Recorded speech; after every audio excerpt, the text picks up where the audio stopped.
London isn't just about places, it's about experiences. So in this episode, I'm sharing my absolute favourites: afternoon tea with a twist, magical festive traditions, food tours, cosy pubs, and those unforgettable London moments that keep me coming back for more. Welcome to the UK Travel Planning Podcast. Your host is the founder of the UK Travel Planning website, Tracy Collins. Each week, Tracy shares destination guides, travel tips and itinerary ideas, as well as interviews with a variety of guests who share their knowledge and experience of UK travel to help you plan your perfect UK vacation. Join us as we explore the UK from cosmopolitan cities to quaint villages, from historic castles to beautiful islands, and from the picturesque countryside to seaside towns.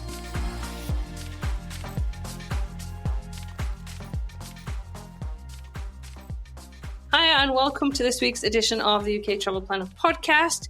And this is a follow-up to my episode 2 weeks ago where I talked about my favourite places in London. And this time I'm talking about my favourite experiences. So I hope you enjoyed that episode. And we're going to try not to repeat too many in this one for my experiences. And once again, we have Karen here. So thanks, Karen, for joining us to ask me all the questions about London. Hi, Tracy. It's always good fun to be back on here again. And I'm going to be picking your brains all about your favourite London experiences now. Yeah, and thanks to everybody in the two Facebook groups, because we've got the UK one and the London one, for posing some of these questions. When I put it in there, I said, what do you want to know about? And they're like, well, tell us, what do you love doing when you go? Not seeing so much, but what also do you like doing?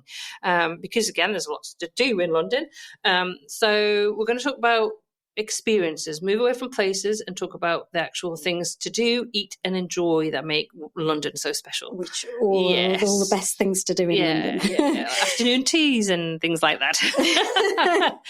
So we're going to start off by talking about cultural tours and unique tours that you might enjoy doing. What is your favourite art gallery in London? Yeah, so we've added this in because you were going to ask me about the museum, but I did talk about that last time. So we're going to avoid talking about the V&A again. We already know that you love the V&A. We've heard that lots of times. I know. We want somewhere different. We're going to talk about National Portrait Gallery. So the National Portrait Gallery was reopened, I think, it was last year, so June last year, and I was there the day after it reopened. I think it was last year, the year before. I can't remember. It all melts into one. The time I spent. Too many times. I know. And it was somewhere June, and I went and had a look around, and I was just blown away. It's just so amazing. The portrait, it just is. It's fabulous. It's just somewhere to go and wander around. The architecture is lovely itself. I particularly like the photos. There's lots of there's a selection of photos of famous people and just amazing photos taken, which is in one section, and that's a bit I kind of sticks in my mind because I really enjoyed it. But it's just a really lovely museum to wander around. It's actually round the corner from the National Gallery itself, which is also worth going to see. But for me, the National Portrait Gallery is just, it's amazing. It's my favourite. And also, actually, just a little shout out here for the Queen's House in Greenwich, because they also have a selection of interesting paintings to see as well, particularly of Henry VIII, from what I remember. So go and check those out if you're going down to Greenwich. Mm-hmm. But yeah, big shout out National Portrait Gallery. That's definitely somewhere that I enjoy going to. Definitely on your list. Okay, what's your favourite sort of extra tour, like your special? Again, everybody's going to know what I'm going to say for this one, but I love the Ceremony of the Keys. I've been very lucky to have been invited a few times now by Walks to go and enjoy the VIP Ceremony of the Keys at Tower of London. It's just the most unique atmosphere. You go there after it's closed, so there's just you and your small group there with the Yeoman Warder. You get to have a look around the Tower of London. You don't actually go in. I've been on one of the tours where we actually went into the chapel, which was fabulous because it was like 14 of us, I think, in the chapel, and he was answering loads of questions and telling us loads of stuff that I did not know. So yeah, absolutely. Ceremony of the Keys is amazing. If you can swing it to do the VIP one with Walks, I would highly recommend it.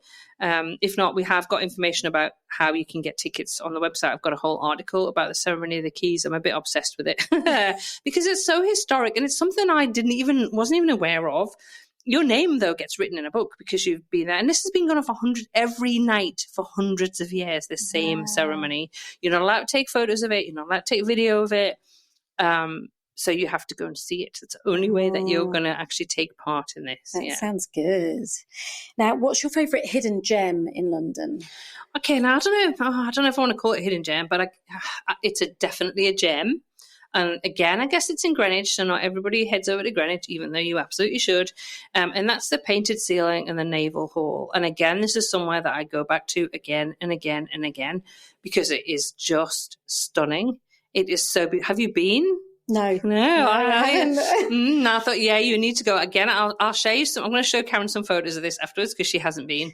My list keeps getting longer and longer the more that I talk to you, though. Yeah, honestly, it is beautiful, and you can actually lie back. They've got like seats, like flat seats, so you can kind of lie back because you need to look up to really enjoy it. So you can kind of lie back and really get the full kind of just amazing beauty of it, because it is amazing, and just enjoy Greenwich when you're there. So absolutely go to Greenwich, absolutely go and see the painted ceiling at the Naval Hall. No, don't just go and I can see people go, I'm going to go to Greenwich and I'm going to go and stand on the Meridian line and I'm going to go up to the observatory. Yes, do that.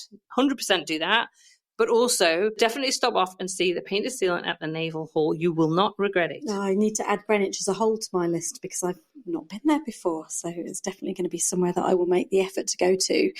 Now, what's your favourite day trip from London? So if you're based in London, you can easily get out and explore.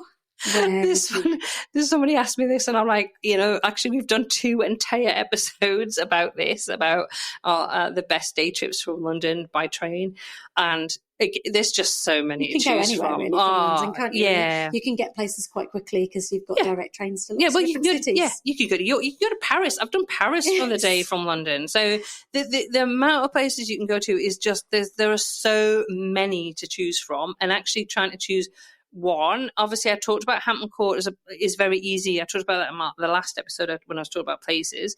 And Windsor is also a very, very, very easy day trip from London. In fact, half day you can do to Windsor. It's not that far on the train. Again, we've got an article about that. But I'm going to do a shout out actually for Portsmouth, going down to the naval dockyard at Portsmouth, historic naval dockyard down there. And I've got a podcast episode all about that, because you can go and see the Mary Rose, which was Henry VIII's flagship, which was sunk. It didn't last very long. It kind of went at harbour, sunk. And so it's amazing. So they dragged it up, and it's the best museum I have been to in the world for showcasing anything like this. Now, I have been to Stockholm to see the boat there, which I should know the name of, and it's gone out my head, and that is also fabulous to see. But the Mary Rose, it's just so interactive. If you've got kids and have got any interest in like this, wanting to know about history, take them because it is brilliant. Again, Portsmouth, easy day trip. I was going to say easy to get there from the train as well, because my husband's from the Portsmouth kind of area, so I know that quite well. And also you can go up the Spinnaker Tower while you're there as well. You can, yeah. So yes, and get a great view. So I would, so there's so many, and obviously, Bath, Oxford, Cambridge, Canterbury, Brighton. The list goes on and on and on. Did I mention Bath already? I mean, and it depends on what you want from Winchester. Your day out, doesn't it? Yes, Winchester. It goes on and on. There's just so many places. So actually, listen to our podcast episodes about the 2 different places, and we are going to be again adding to our YouTube with different videos about how to get to these different places from London by train soon as well. So you can so it's not hard, and if you want to, you can always do it on tour. A lot of these places you can access on tour as well. But yeah, I mean, lots of places to choose from. Depends on your interests. Yeah. If you're not sure, get in touch. Leave us in the Facebook group. Let us know. These are my interests. What do you recommend as a day trip? Because we can help you with that. We can give you Tracy advice. Would have done all of them. Yes, multiple times. Yes.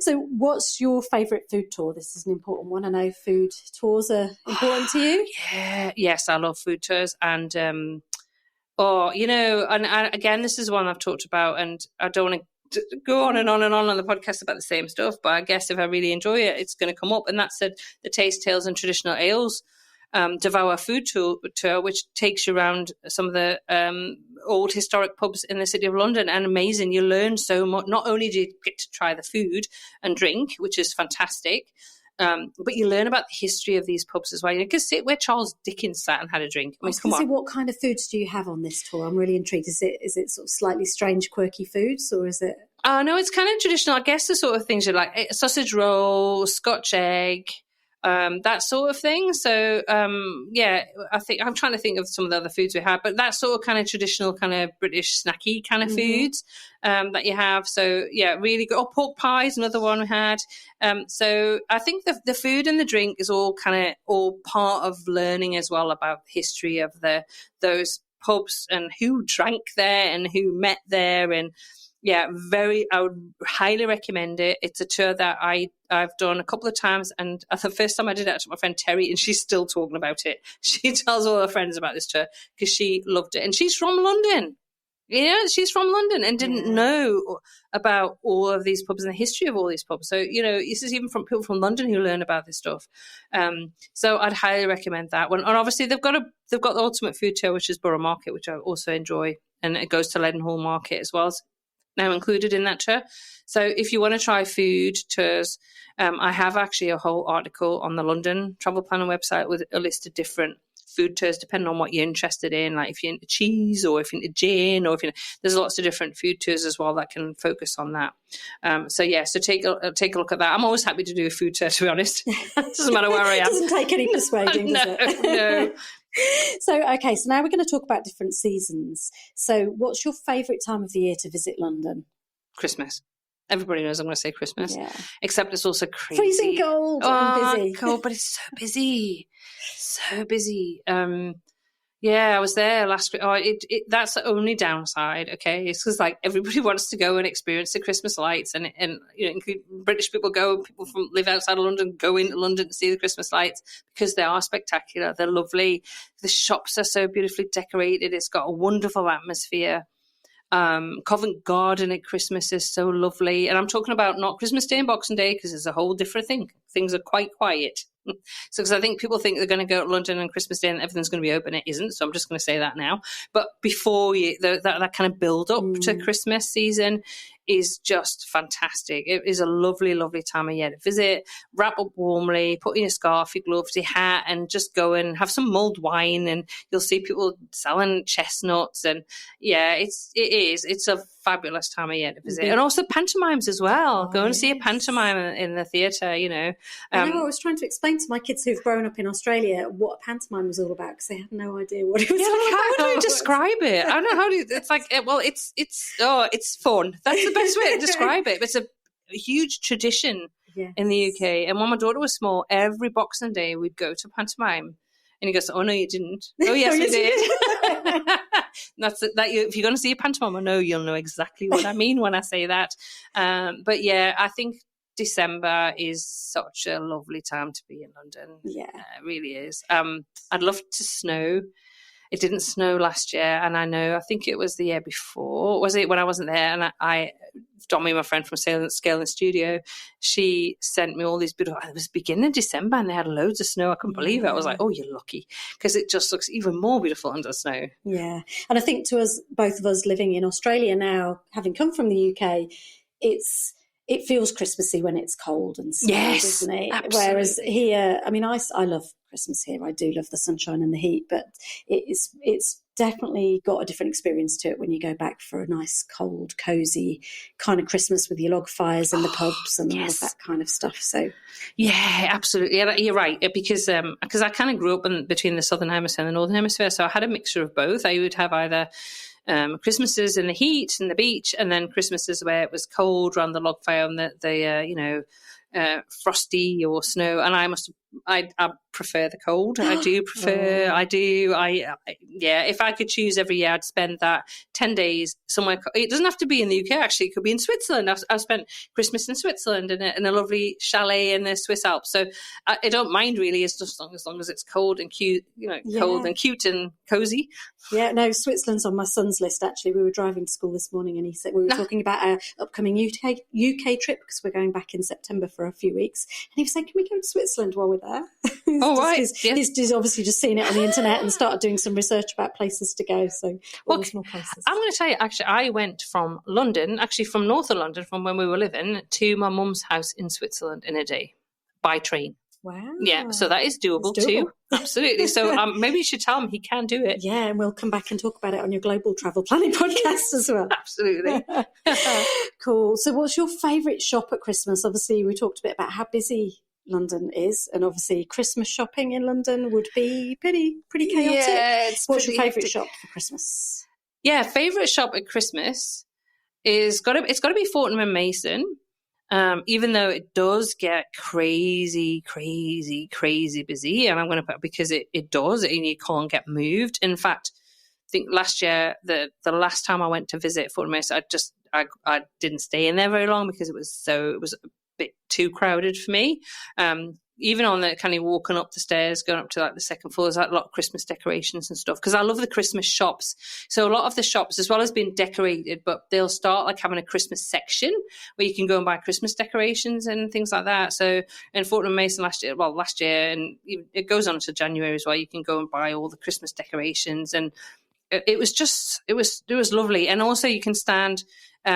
And they have like a central bit in Fortnum & Mason, and they have every year they have something different coming up and down with some music, so you can enjoy that as well and take videos of that.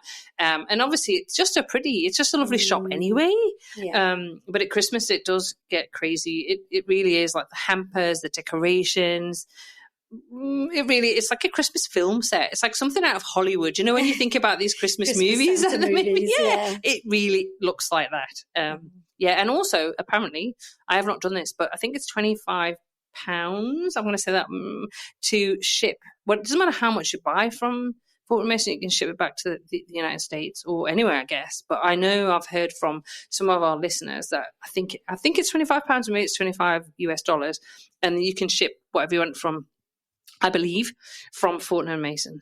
So go and do some shopping and send your stuff back home. Well, I was like, you collect fridge magnets. I like collecting an ornament, like a Christmas ornament from different places we go. So that sounds really good for collecting that unique bit of Christmas decorations. Can I just also give a shout out to Liberty as well? Because Liberty's is amazing. And last year, that was my second favourite shop to go and wander around. And Liberty's is amazing anyway because the fabric is just gorgeous. So I can just walk around having a look at just the material is beautiful. But they had a fabulous Christmas shop as well. And it's such a lovely historic building that is set in as well. So definitely go to Liberty's and go and check out their Christmas shop as well. It's not that far from Fortnum & Mason. So have a walk around there and yeah, shop to your heart's content.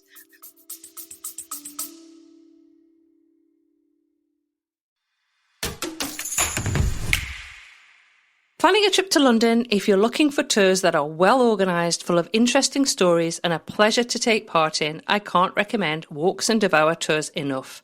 I've done several myself, from famous landmarks to amazing food tours, and every single one has been a real highlight. Their guides are great storytellers who make the city feel alive. The team really cares about the details and puts a lot of thought into making each experience feel special, comfortable and full of those "I'm so glad I did this" moments. You can find all my favourite tours at uktravelplanning.com/best London tours.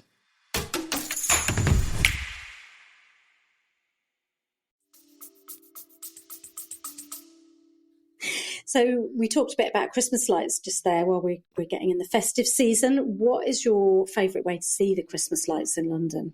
Well, I actually kind of walk. I did it because if you're walking around, you get to see some places that you can't get to by like bus or by car or it's just because it is so crowded. And I've done a few of the bus tours, and the bus tours are good. I'm not going to put anybody off them. They are good, but they are quite slow. But you do get unique view because you're obviously higher up. So then, especially somewhere like Oxford Street, when you come down, you get a great view of the angels. But you've got to be patient because it does take quite a while. This is London traffic in busy Christmas time as well. Yeah, so it can take quite a while. But I don't want to put you off because it's also a great way to do it. But honestly, getting a bus or getting a tube and figuring out where the Christmas lights are. And I have got an article on the website about where the different Christmas lights are, and on our London map as well. So you can map. In fact, what I might try and get on that is where the different lights are and map a route as well, so that you can follow it if you decide to do it independently. Alternatively, what you can do is if you want to do it privately, with Discover Real London, they do have a black cab tour that you can go out, and black cabs can go places that buses and normal cars can't. So they can take you to see all the best lights. And honestly, that's probably a really good way to do it as well if you can afford it, because they'll take you and you can hop out, go and admire the lights, hop back in the cab, and they'll take you to the next place to look at the lights. I found last year that they were quite spread out. So I spread it out over a few visits into the centre of London because I was tired. It was a lot of walking, and I was like, okay. And I was taking a lot of videos and photos. I did the bus trip as well. So you've got different options. But places like Covent Garden, you've got to be on foot anyway, because it's a pedestrianised area. So you've got to, so walk around that and enjoy that. But enjoy the Christmas lights. Don't not figure out where they are. Find out where they are and plan a route and go and see them, because they are very, very special in London. They are beautiful, beautiful lights. And I mean, Doug and I did a whole tour, quite a lot of European cities last December, and I still think London had like the best decorations. Yeah, it is pretty special. Definitely. So let's talk now about food and drink again, your favourite topic.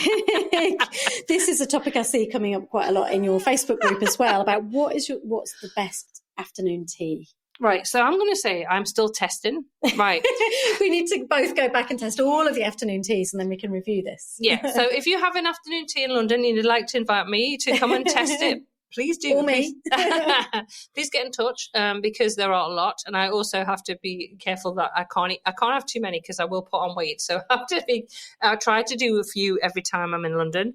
But I think Doug and I still hark back to our Peter Pan afternoon tea, which we did at the Shard, because it was just, I got dressed up because I had a nice dress on because I just had a photo shoot, and it was lovely. It's a great view from the Shard.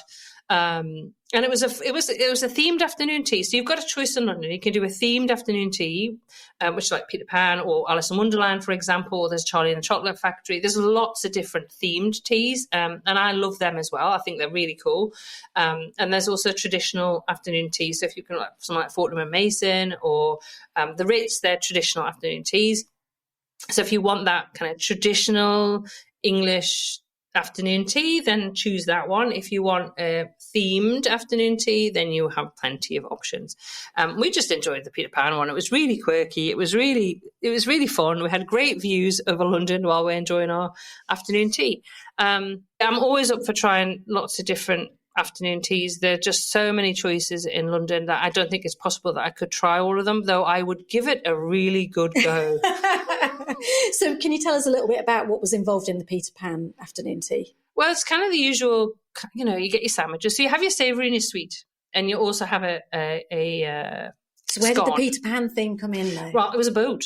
So it was a boat, a Peter Pan boat, and there was smoke come out of the boat, and everything was like the sandwiches and the desserts had a Peter Pan theme. So you had to open like a chest to get, some of the I think sandwiches, I can't remember now. And there was like a little Tinkerbell on one of the cakes. It was just all kind of that theme. Okay. And it was very theatrical, very cool, really fun. Tasty as well, because what you don't want to do is have an afternoon tea and the food's not very good. Because it's all about the food. Exactly. You want the theme to be good, to be themed, but you want the food to be good. So I think that was probably my favourite one. I did Alice in Wonderland one actually, which I was invited to very kindly by one of our listeners in London last year, which was also, it was just so cool how they interpret everything. And there was one drink where you poured something else in and it changed colour. And that sounds fun. It was really good fun. So. And there's just so many themed ones that I want to try. And then they change as well. So over seasons, they can change the different themes. We've got an article. Have a look on the article at the different themed ones and the different traditional ones. I would just say that book ahead, though, because afternoon teas do get booked up because they're popular. Now, if you're British and listen to this and going, well, British people don't have afternoon teas, because I've had somebody say to me, I'm like, yes, we do. Yes, we do. We love afternoon teas. I'm actually having afternoon tea in Lincolnshire when I go back to a nice hotel. We've got that booked and organised already. So, yeah, we do. We do afternoon teas. It's a treat thing. It's something I would take, like for my mum's 80th, I took her for afternoon afternoon tea in the Cotswolds. So, yes, we do love afternoon tea, and it's still my dream. My mum is going to be, she will hate me saying this, but she's going to be 83 coming up next year, and I really would love to take her to the Ritz for afternoon tea. It's been on my kind of wish list for her for a long, long time. I have not been to the Ritz for afternoon tea. It's like, I guess it's the pinnacle for Brits, isn't it, of posh, posh afternoon tea. Very dressed up, very dressed up. So that's on my kind of massive wish list. But I'm happy to try any afternoon tea in London. Yeah. Or in fact the UK, or in fact the world. We get any food really, just any food tour, any afternoon tea, any of those things. The only thing I have to say, I'm not a massive scone fan. Scone or scone. Scone. I'm from the north. It's a scone. Well, I'm from the north too, but a bit less north than Tracy, if you can tell by our accents. Do you say scone or scone? I say scone. I say scone. You're a southerner. South Yorkshire. You're a southerner. I'm sorry, that has officially made you a southerner. You can't. It's a scone. No. Well, anyway, I'm not a massive. I'm gonna skirt that. I love a good scone. No, not a scone. I'm really not a scone fan. I love a cheese scone though. I would say I think it's a big because you don't like cheese. I don't like cheese. No. Yeah, so I like cheese scone. So that's the only thing. But we have had some fantastic scones and some not so fantastic scones, and I guess that's how you judge an afternoon tea. So I'm probably not the best person because I'm not. And also important to say, I think, is in England when you have a cream tea, you get really delicious clotted cream with your scone, whereas in other countries you get kind of different whipped cream and different things with your scones, but clotted cream. Yeah, which is banned in lots of countries. You can't get clotted cream. Really? And it's banned in America. You can't get it. And there's other places that you cannot get clotted cream. Yeah, you can't get it in other places. So I'll just say cream tea is different from an afternoon tea. So cream tea, scone. Yeah? Scone, jam, cream, tea. But that also can be incorporated into an afternoon tea. Yes, it can be. With the cream tea. But you can go to a place, you could go to a cafe and just have a cream tea and not have the afternoon tea as in with the sandwiches and stuff. Because that's a bit of a bigger deal because you're going to get more food. Yes. I have to say, generally, I can't eat all the food on an afternoon tea. Just can't. And also, I'm just going to say as well that it's not high tea. Just for the Australians out there who are listening, because I get this all the time that they're going for high tea. High tea is not afternoon tea because that's what they mean. And I know in Australia they call it something. You call it high tea. High tea in the UK is something different. It's actually a meal. I have not heard. Did you not? I just thought they were the same thing. No. When you're British and you didn't know that. And I didn't know. I just thought high tea and afternoon tea were the same. They're not the same. No. So go on, what's high tea? High tea is basically a sit-down meal, as in a hot meal. Yeah, not afternoon tea, which is a cup of tea, your scone, your sandwiches, and your little fancies. Now we're going to get into a whole different language thing, because like being from up north, you call your dinner tea up north. Or supper. Like when I grew up, it was like there was breakfast, lunch, and tea and supper. Oh, okay. Yeah, where's it called? Yeah, but again, that's a whole episode. That's a whole episode of language. Whole episode about different things. We need to bring a southerner on as well to just kind of balance it out, because I'm kind of middle of the country, you're north of the country, and I was going to say, let's just get this straight. I'm from the north. Well, I'm from the north too. You're not. You're I'm from South Yorkshire, from Sheffield, which is north. It is, but not as north as Tracy. But she still says scone. So anyway, I'm fine. But I say bath and glass. Right. Okay. I'll let you off. Northern pronunciations. Right. Well, we can talk about this all day. Well, this is definitely another episode. Should we get back to food? Yes. I told you we can talk a long time about all this stuff. Right. What's your favourite cafe in London? Oh, definitely a cafe at the Crypt. Which is it on Trafalgar Square. It's St. Martin's in the Field Church. Again, I guess a bit of a hidden one. Not necessarily people know about it, but I've been talking about it for a long time, so I guess people do now.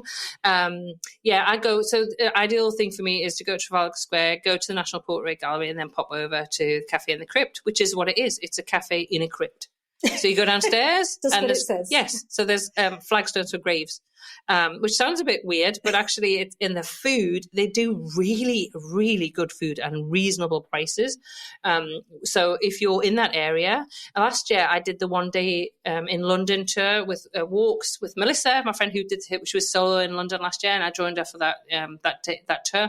And you have a break in the middle of the day, and she didn't know about it, so that's where we went for lunch and had a lovely lunch. And she was like, well, this is amazing. So Cafe in the Crypt, St. Martin's in the Field, Trafalgar Square, absolutely 100% 100%. And of course, the other cafe is the V&A cafe, is also a must do. If you're at the V&A, do not miss that cafe. Yeah. Now, next one, my husband's going to be interested in this one. What is your favourite place to get a Scotch egg? And you might need to explain to people, do they have Scotch eggs in the US? I don't know whether they have Scotch eggs. I don't think so. Or is it a very British thing? I think one is very British. In fact, well, it was actually invented at the place I'm going to talk about. So a Scotch egg basically is an egg, cooked egg, encased in sausage meat, and then which is then dipped in breadcrumbs, and then it's fried. And it's absolutely delicious. I love... I'm pulling a face here. I love Scotch eggs. And the place to have a Scotch egg, 100%, is at Fortnum and Mason. Now, Fortnum and Mason invented the Scotch egg. And they were invented, I guess, at that time because people, and I wish I could remember all the details, but if you go and have a Scotch egg, and it's the ice creamy parlour place on the first floor at Fortnum and Mason, that's where you get your Scotch egg. And it comes with the best piccalilli in the world. You and your pickles. But it's amazing. And so the guy was telling me last year that it was invented at Fortnum and Mason. And I guess because at that point, people would bring in the coaches into London, and they had the, horse-drawn coaches, and they would pull up, and they needed something that they could eat as they were kind of, I guess, taking the carriage along, and so they would have a snack, and they invented this because they're in breadcrumbs, so they can be eaten, not messy, and you've got the sausage meat, and then you've got the egg in the centre. So either have it with piccalilli or have it with brown HB sauce. See, I'm northern. Brown sauce. Would you have a brown sauce? I don't eat Scotch eggs or brown sauce, so maybe I'm not really northern after all. No, I don't think you are. I don't think you are. So if you're listening to this and you're confused about this discussion, it's because there's the whole north-south divide in the UK is a big thing. I'm from the north, so hence my accent. I'm not posh. I don't say things like bath or scone. I say bath, scone, that sort of word. So it's a different way that we talk. But anyway, so I would highly recommend. I know your husband likes Scotch eggs. So next time, eggs, he likes Cornish pasties as well. I'm sure we'll add that to another list in the future for your best place to get a Cornish pasty. It's obviously got to be Cornwall, but is there anywhere in London to get a Cornish pasty? That's a good question, actually. I don't know. If you know where to get a good Cornish pasty in London, let me know. I think I had one at Borough Market on one of the tours, actually, that was really good. But yeah, let me know. I want to know. Right, now, Sunday roast, it's classic thing to go and get in a pub in London. Have you got a favourite spot to go and get one? This comes up all the time in the Facebook group, and I have to say I have tried some that have been more disappointing than good, and I think we have very high standards about what we expect from a Sunday roast, and I think a lot of them can become touristy. I was just going to say, and also we grew up with family roasts, which makes it very hard for a pub to compare with like your mum's Sunday roast dinner. Or my grandmother's Yorkshire puddings were the best in the world. And so, yes, absolutely. So I think this is something, again, that I need to do more research on. More eating. And I know we've had quite a few people who've recommended pubs that they've had a good Sunday roast in, and I've added them to the London map. And I do keep track of that sort of thing, because obviously, much as I'd like to, I can't try all the food in London. But I will try and make more of an effort next time in London to make sure that I have a Sunday roast. I have done it in the past, but I'm not going to give a shout out to where I had Sunday roast because they were disappointing in some of the pubs. But yeah, I've heard some good things about some of the chains, particularly Blacklock. That comes up all the time, saying that it's very, very good. They have a good roast there. So very generous portions from what I hear as well. So yeah, so that's one that I will try when I get back. And there's quite a few different Blacklock Sunday roast venues throughout London, so you can try those. But so hands up on that one. It is a very difficult one. It's very subjective, and I know it's a bit like fish and chips, which I'm not going to get into in this episode because I know I'm going to be asked about fish and chips, and I don't. But fish and chips are better from the north. They are better from the north, and I actually don't particularly like fish, so that is also controversial. So I'm not a best one to talk about. I can take about maybe some places I've had, but if it's too strong a fish, I'm not keen. So maybe I could talk about the best chips, but not the best fish and chips. But yeah, so that one, I think, again, just have a look at the map, and again, in the Facebook group, ask that, because again, standards change, chefs change. So things that might be good this minute aren't so good, in 6 months' time. So I'd check on that one. Yeah. And have you got a favourite pub? even if it's not for Sunday roast, for just going for a drink or a meal? Oh, to be honest, I guess, again, the pubs... There's so many. There's so many to choose from. And again, a lot of them kind of I've been to and then tried a different one and tried a different one, tried a different one. I don't have a local in London, so that I guess that a lot of people who live in London are going to have their local that they go to. And if you stay in different places all the time, so you will have different locals depending on where you're staying. So. Yeah, exactly. So try different ones. To be honest, if you want to try pubs, do that Taste Tales and Traditional Ales food and pub tour with Devour, because that way you'll get to see even some of the pubs that I didn't know about, Terry didn't know about, that are so historic, that you will learn about the history of them as well. So you're not just having a pint or having a drink there. You actually learn about the history of the pub, because there's so many amazing pubs to go and have a drink at, and just learn the history of it and figure out who actually drank there in the past. Is always that's my game I play. Yeah. Right, so what is your favourite food overall in London, your overall food experience? Well, I know I was talking about the raclette at Cabot Case and Borough Market, but I'm also going to talk about one that we always mention when we do consults about London, because we do itinerary consults. And one that I always recommend is the cheese bar at the Seven Dials near Covent Garden. Honestly, we go every single time. I've taken all my friends there, and it's basically like a sushi bar for cheese. Now, you don't like cheese, so this isn't an ideal place for you, Karen. But not only that, they pair the cheeses with the most amazing different choices of whether it might be sometimes they're sweet, sometimes they're savoury accompaniments. And I always order a glass of port, and it comes with pickles. You and your pickles. I know. It comes with pickles. And you just choose the different prices depending on the colour of the bowl that it's in. They'll give you crackers for free, and you just take off. They give you a sheet with the different cheeses, the different prices, a bit of history about the cheese, a bit of history of like what they're actually paired with. And I sit with my glass of port and just eat my body weight in cheese. It sounds like my husband's ideal trip, actually. Yes, so go to the cheese bar at the Seven Dials if you like cheese. Seriously, you need to add this into your itinerary. Okay, let's go back round to talk about shopping experiences now. What's your favourite gift shop? Right, any of the museum gift shops. Yeah, absolutely. Amazing, yeah, absolutely. Head to the museum gift shops. The V&A one is fantastic. The British Museum one is fantastic. To be honest, all of them are really good. All of the museums. Great for souvenirs to take back as well. The perfect place to go and buy your presents for people and souvenirs for yourself.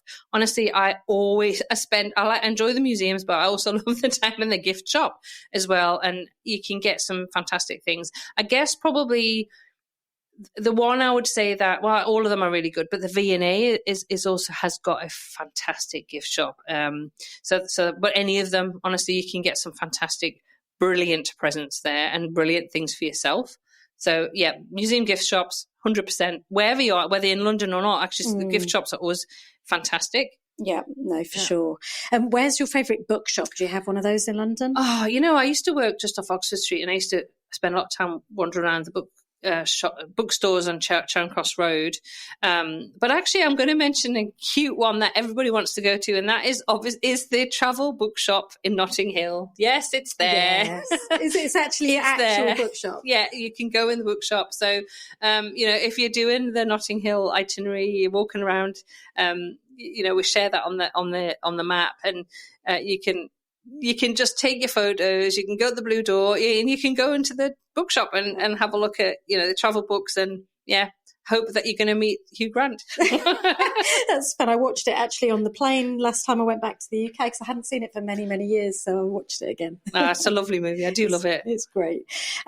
So in terms of places to stay in London, you stay all over the place. Do you have a favourite hotel? You know what? Actually, I thought about this one, and I don't, because we get asked this again a lot. And to be honest, we try to stay in a different location every time we come back to London. And we also try different variations on cost. So we try to do the more budget to the expensive. So obviously the expensive one, we can't do as many nights as I'd love to. Or, any of those 5-star hotels, again, if you want to invite Doug and I to stay, please feel free. Because we'd love to share your hotel with our audience. But equally, I've stayed in I stayed in Holborn at the Z Hotel when I was there on my own, because that's more budget friendly, and that was fine. It was a nice hotel. I've stayed in lots of different hotels in London, because we want to try the areas out, because we recommend to people. So we kind of need to go and check out and try it out and, decide whether, this is somewhere that we're happy to recommend this area because. And so I think the next area that I want to stay in, because I haven't, is around Paddington, because I keep hearing about that area around Paddington. I actually haven't stayed in that area. But no, favourite hotel, I don't have a favourite hotel yet. But happy to, try some out so I can give some recommendations. But we do have a guide to where to stay in London, which talks about all the different areas and who they'd suit. And also they've got a different, costings of different hotels. Like London is not cheap to stay in. I'm not going to lie. It's an expensive. You need to kind of budget for the accommodation in London. But we do have in there, anything from 5-star down to your more budget friendly hotels in there. I also have a list for kind of best mid-range hotels, best hotels for families, best hotels for large groups. So those are all on the UK and London travel planning website. So do check those out. But I think start with our guide to the different areas and who they'd suit, and then start looking at the hotel after that. I think that's a good way to do it. Yeah. There's a lot to navigate when it comes to planning a London trip, because there's so many different places. It's such a big area, and trying to narrow down where to stay can be tricky. Yeah, the one thing we say, and I guess people can argue with me on this one, but is we stay in the centre of London. Unless you want to be travelling backwards and forwards on public transport all the time, then stay fairly close to that zone 1 or in zone 1. And a lot of it's more for the end of the day, to be honest, because at the end of the day, you're tired, you've walked a lot. And for me, I'm nearly 60. I don't want to be spending half an hour, 40 minutes getting back to my accommodation and then having a walk. That's me. So that's how I think about it. So, I'd prefer to stay somewhere a bit more central. Might be a little bit more expensive, but I kind of balance it with, my enjoyment factor. I'm on holiday. I want to enjoy it. I don't want to be spending my whole time on the tube or on a bus getting backwards and forwards. So that's the way I look at it. Yeah, no, good way to look at it. Have you got any favourite sort of childhood spots or spots that are great for families who are travelling with kids? Yeah, absolutely. Well, the first time I went to London, I think was about 1975. And I was chatting to Carol, actually, who sent me an email, who'd recently been to London. She was actually studying in London at that time anyway, so shout out to Carol. But I was talking about it, and actually I was about 8 at the time. I'm giving away my age here, aren't I? Anyway, I was about 8 at the time, and I went down with my dad, and I can remember that time because at that point, the BT Tower, which it was the tallest building in London, which is ridiculous because it's so tiny now. When you look at you won't even see the BT Tower. If I'm talking about it, you're probably going, because it's just been dwarfed by everything else. And so that was a magical trip. So I have some things associated with that trip. And one is a trip to Hamleys. So my dad took myself and my brother to Hamleys, which is the big toy store on Regent Street. And we were allowed to buy one thing. And I loved it. And I still go back to Hamleys and love Hamleys. That was so cool. So go to Hamleys, take your kids to Hamleys. It's very, very cool there. And at Christmas, it's really special at Christmas as well. And the other place, a favourite childhood spot, and again, somewhere I took my daughter over and over again, and every British child has been to, is the Natural History Museum.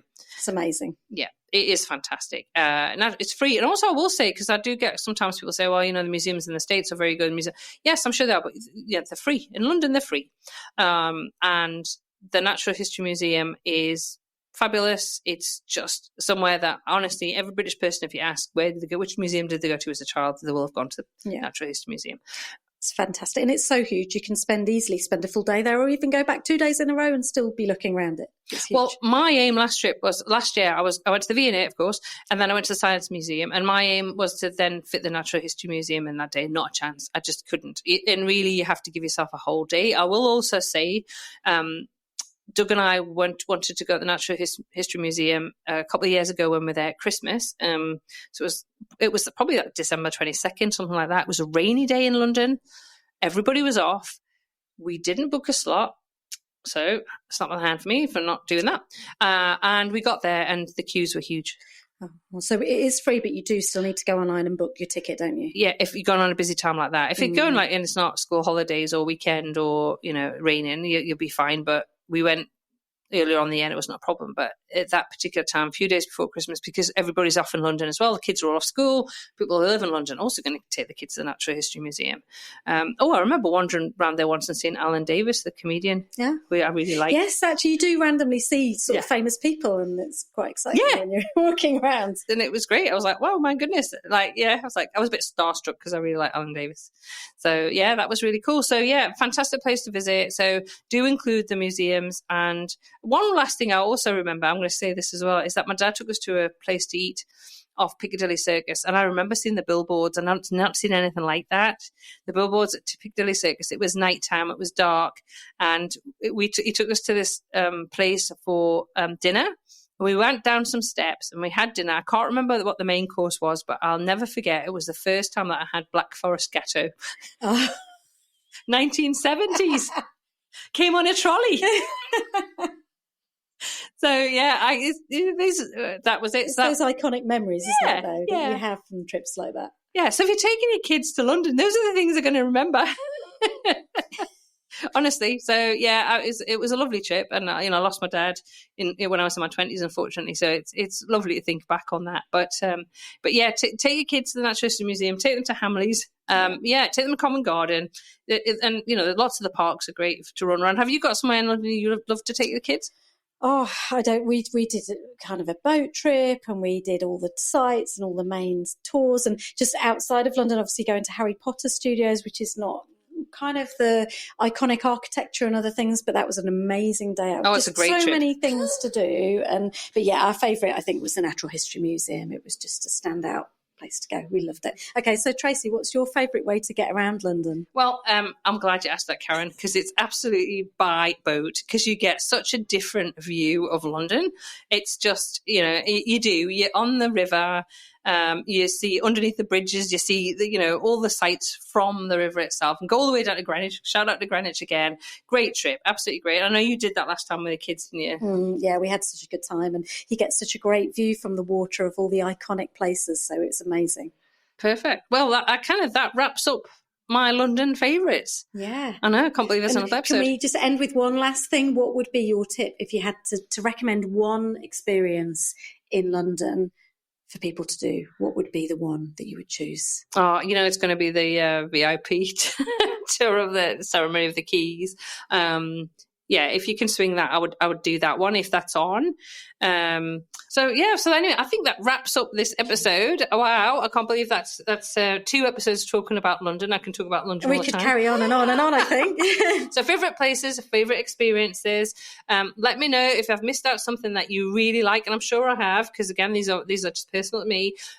Leave us a message on SpeakPipe. Let us know. I'm going to be sharing these in the Facebook group as well and on Instagram, because I'm interested to know exactly what your favourites are, or if you're heading to London, what are the things that have made it onto your itinerary. This reminds me, if you need any help with your itinerary planning, Doug and I do itinerary consults, so you can have a one-to-one consult with us and we'll help you plan, or you can do an itinerary review where we do by video, and you can send us your itinerary and we'll kind of critique it and answer any questions. So those are both available on the website. You can book those. You can get links to all the different places I talked about and experiences that I talked about in the show notes, as always, at uktravelplanning.com/episode 167. But that leaves me to say thank you, Karen, so much for joining us, and let's leave it as we always do until next week. Happy UK travel planning. Thank you for tuning in to this week's episode of the UK Travel Planning Podcast. As always, show notes can be found at uktravelplanning.com. If you've enjoyed the show, why not leave us feedback via text or a review on your favourite podcast app? We love to hear from you, and you never know, you may receive a shout out in a future episode. But as always, that just leaves me to say, until next week, happy UK travel planning.